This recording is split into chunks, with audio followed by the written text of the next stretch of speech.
Is cerebrospinal fluid.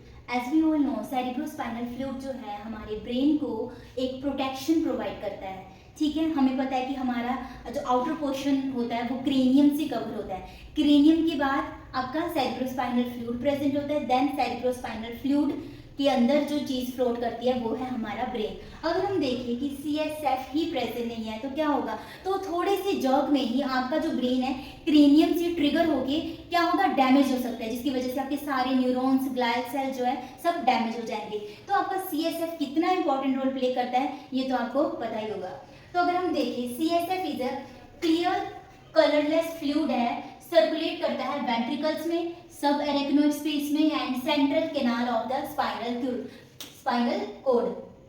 जो आपका CSF होता है उसका अपना कोई कलर नहीं होता है, वो ट्रांसपेरेंट होता है, that's why we called it colourless. और ये कहाँ पे प्रेजेंट होता है, वेंट्रिकल्स। वी नो 4 वेंट्रिकल्स होते हैं आपके, 2 लेटरल वेंट्रिकल्स होते हैं जो आपके थैलेमस के ऊपर प्रेजेंट होते हैं कुछ इस तरीके से राइट एंड लेफ्ट साइड में। ठीक है, तो लेटरल जो आपके वेंट्रिकल्स होते हैं, फिर उसके बाद आपका आता है 3rd एंड 4th वेंट्रिकल्स। तो इन वेंट्रिकल्स में आपका जो CSF है वो सर्कुलेट करता है। फिर उसके बाद subarachnoid space, as we know outer side में रिंजर लेयर की बात करें ड्यूरा मैटर होता है, फिर आपका एरेक्नोइड होता है, देन आपका पाया मैटर होता है। तो एरेक्नोइड और ये जो पाया मैटर है इसके बीच में जो स्पेस प्रेजेंट होती है वो हमारा सब एरेक्नोइड स्पेस होता है। तो यहाँ पे आपका CSF प्रेजेंट होता है। डन।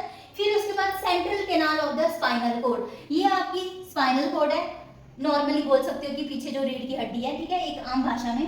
तो उसके अंदर जो आपके इस वे से एक स्ट्रेट ट्यूब लाइक स्ट्रक्चर होता है, ठीक है, उसके अंदर आपका CSF प्रेजेंट होता है। तो कहाँ पे आपका CSF प्रेजेंट होता है या सर्कुलेट करता है, वेंट्रिकल्स, 4 वेंट्रिकल्स, सब एरेक्नोइड स्पेस और आपके स्पाइनल कॉर्ड के सेंट्रल कैनाल में, ये याद रखना है आपको।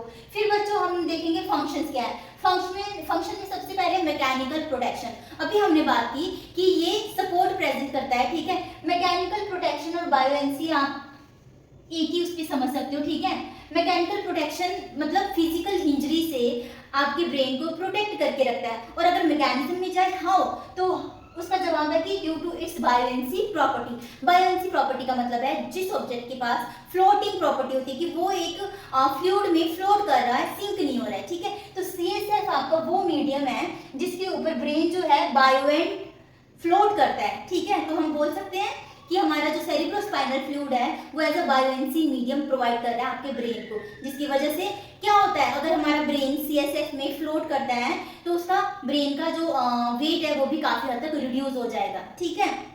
तो मैकेनिकल प्रोटेक्शन और बायोएनसी। फिर है केमिकल स्टेबिलिटी की अगर हम बात करें तो हमें पता है हमारे ब्रेन के अंदर जो CSF है वहाँ पे बहुत सारे केमिकल्स, हार्मोन्स, इलेक्ट्रोलाइट्स, ये सारी चीजें प्रेजेंट है।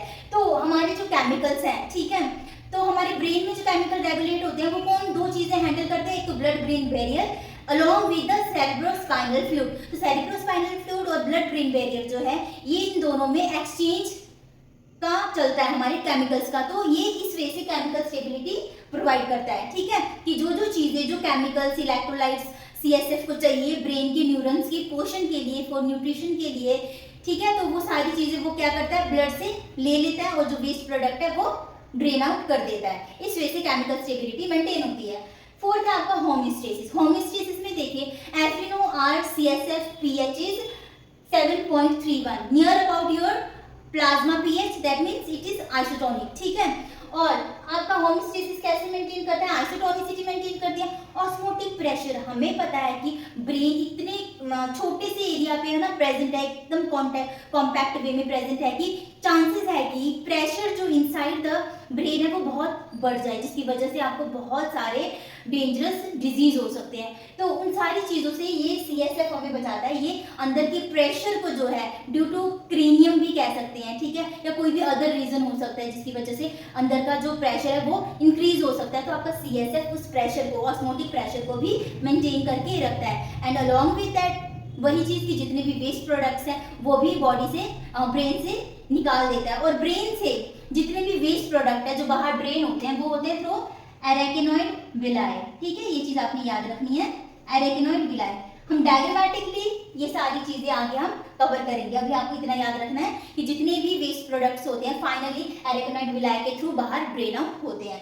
ये तो थी आपके बच्चे functions. Coming to next is your production. अगर हम बात करें, अभी हमने देखा कि हमारा lateral, third and fourth ventricle जो है उसमें कोरोइड प्लेक्सिस बच्चे प्रेजेंट होता है, वो आपका सीएसएफ प्रोड्यूस करता है, ठीक है। ये वर्ड याद रखना है, कोरोइड प्लेक्सिस कहाँ कहाँ प्रेजेंट है, वेंट्रिकल्स के अंदर। कोरोइड प्लेक्सिस क्या है बच्चों, ये आपका बंडल्स ऑफ जो कैपिलरीज प्रेजेंट होती है उसे हम कोरोइड प्लेक्सिस बोलते हैं, ठीक है। हमारे जितने भी वेंट्रिकल्स हैं, हमने प्रीवियस भी डायग्राम में देखा कि कहाँ कहाँ पे आपके lateral, third, fourth ventricle present है। तो वेंट्रिकल्स के वॉल्स पे आपका बंडल्स ऑफ कैपिलरीज की लाइनिंग प्रेजेंट होती है, जिसे मैं बोलती हूँ कोरोइड प्लेक्सिस, ठीक है। तो वहां पे आपका कोरोइड प्लेक्सिस पे आपका सीएसएफ बनता है। डन। फिर अगर हम एवरेज डेली कितना सीएसएफ प्रोड्यूस होता है, तो वो आपका 500 ml per day CSF produce होता है। अगर हम नॉर्मल वॉल्यूम की बात करें कि कितना प्रेजेंट होता है, क्योंकि जरूरी नहीं 500 ml बना तो आपके ब्रेन में इतना ही 500 ml बना होगा, ठीक है। जो मैक्सिमम चीजें हैं वेस्ट आउट एक्सक्रीट आउट करने में, काफी सारी अदर रिएक्शंस में भी चला जाता है। तो नॉर्मली अडल्ट्स में आपको याद रखना है 150 ml जो है वॉल्यूम, ये एक नॉर्मल वॉल्यूम है, इतना वॉल्यूम आपका प्रेजेंट होता है, ठीक है। ये नहीं, ठीक है, 150 ml आपका सीएसएफ प्रेजेंट होता है। न्यूबॉर्न बेबी में अगर हम बात करें तो 50 ml सीएसएफ प्रेजेंट होता है। ये दोनों टर्म्स याद रखने हैं, in adult it's 150 ml and in newborn it's 50 ml। फिर उसकी बात करें प्रेशर, बच्चों प्रेशर जो है वो बहुत ज़रूरी है सीएसएफ का मेंटेन रखना। कभी भी इसका प्रेशर बढ़ना नहीं चाहिए, क्योंकि इसकी वजह से आपके ब्रेन हैमरेज, डैमेजेस और सारी सेल डैमेज हो सकती है ब्रेन की, ठीक है। तो जब आप लेटते हो तो उस टाइम पे आपका 10 to 18 होता है प्रेशर आपका, ठीक है। और सिटिंग पोजीशन में 20 to 30 होता है। डन। पीएच हमने देख लिया।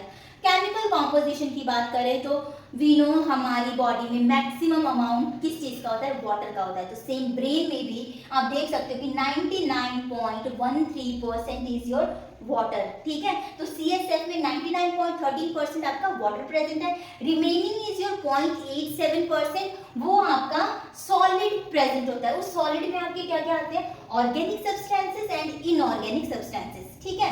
ऑर्गेनिक सब्सटेंसेस में क्या क्या होता है बच्चों, आपका protein, sugar, amino acid, cholesterol, urea, uric acid, creatinine, lactic acid, ये सारे ऑर्गेनिक सब्सटेंसेस आपके प्रेजेंट होते हैं, ठीक है। नो डाउट बच्चों यहाँ पे ग्लूकोज तो होता ही होता है, इसे नहीं आप लोगों ने मिस करना। Glucose is the main energy source for the brain, ठीक है। तो उसके बाद हम देखते हैं इनऑर्गेनिक। इनऑर्गेनिक में आपके जितने भी मिनरल्स हैं, sodium, potassium, calcium, magnesium, your bicarbonate, buffers, we know buffer जो होते हैं वो उनका कंट्रीब्यूशन पीएच मेंटेन करने में मैक्सिमम होता है। फिर आपका सल्फाइड्स एंड क्लोराइड्स, ये प्रेजेंट होते हैं आपके इनऑर्गेनिक सॉल्ट्स। ये तो हो गए ऑर्गेनिक। इनऑर्गेनिक जो सॉलिड्स में प्रेजेंट है, फिर वाटर 99.13%। इसके साथ बच्चों जो ब्रेन को प्रोटेक्ट करके रखेगा, ठीक है, मतलब as an immune system provide करके, दैट इज योर डब्ल्यूबीसी। इनके साथ आपके सीएसएफ में WBC and that is lymphocytes and monocytes present होते हैं आपके सीएसएफ में, ठीक है, जो डिफेंस प्रोवाइड करते हैं किसी भी माइक्रो ऑर्गेनिज्म के खिलाफ, ठीक है।